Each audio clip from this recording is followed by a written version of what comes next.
ஹிந்திய திணிப்பது, அதாவது சமக்ர சிக்ஷா அபியான் அப்படிங்கிறதுக்கு மூலமாக இந்த பிஎம்ஸ்ரீ ஸ்கூல்ஸ் அப்படிங்கிற அந்த ஸ்கூல்ஸுகளுக்கு நீங்க அக்செப்ட் பண்ணிட்டு ஆகணும்.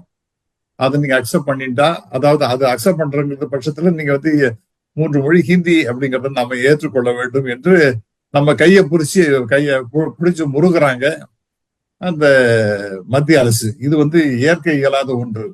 அதே போல நேஷனல் எஜுகேஷன் பாலிசி அப்படிங்கறதுல மும்மொழி கொள்கை அப்படிங்கறத அவங்க சொல்லிட்டு இருக்காங்க.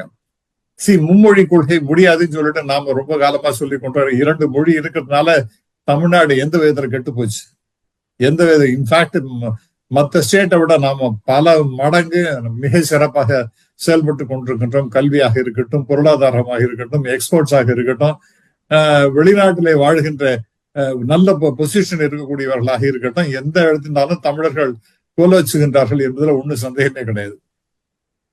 அடுத்தது பார்த்தீங்கன்னா இந்த இத கொடுத்தாதான் நீங்க இந்த பிஎம்சி அல்லது இந்த நேஷனல் எஜுகேஷன் பாலிசி நீங்க அதை ஒத்துக்கலைன்னா, அந்த மிஸ்டர் பிரதான் அவர் சொல்றார், மினிஸ்டர் நீங்க அதுல கையெழுத்து போடலைன்னா உங்களுக்கு நான் பணம் கொடுக்க மாட்டேன். பிஎம்சி காக இருக்கக்கூடிய அதாவது சமக்ர சிக்ஷா அபியான் அப்படிங்கிற அந்த திட்டத்தின் கீழே பணம் கொடுக்க மாட்டேன் அப்படின்னு சொல்லுவாரு. அது எவ்வளவு கொடுக்கணும்? கிட்டத்தட்ட 2400 கோடிக்கு மேல கொடுக்கணும்.